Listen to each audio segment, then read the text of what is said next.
চোখে চোখে কথা বলো, মুখে কিছুই বলো না, ভালোবাসার নামে কেন করো শুধুই চলো না। ব্রেকিং নিউজ এভরিওয়ান, শাকিব খানের তুফান মুভির যে দুষ্টু কোকিল গানটা আছে, সেই গানে তো একদম দুনিয়া কাঁপিয়ে দিয়ে যাচ্ছে। আপনারা জানেন যে বড় বড় যত সেলিব্রিটিরা আছে তারাও কিন্তু এই গানে নাচানাচি করতেছে বা টিকটক বা রিলস বানাইতেছে।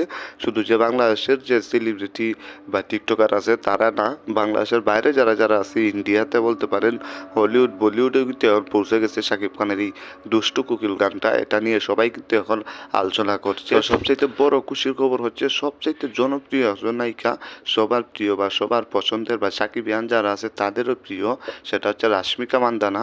সেই রাশ্মিকা মান্দানা কিন্তু অবশেষে টিকটকে নাচানাচি করলেন, মানে দুষ্টু কোকিল গানে কিন্তু টিকটক করলেন বা রিলস বানালেন, এমনই দেখা যাচ্ছে। চোখে চোখে কথা বলো, মুখে কিছুই বলো না।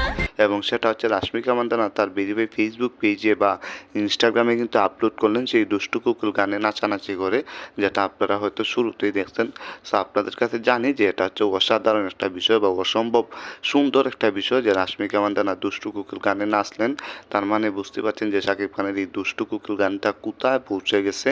হয়তো খুব শীঘ্রই আরও বড় বড় সেলিব্রিটিরা এটাতে কিন্তু নাচবেন বা সুর মিলাবেন।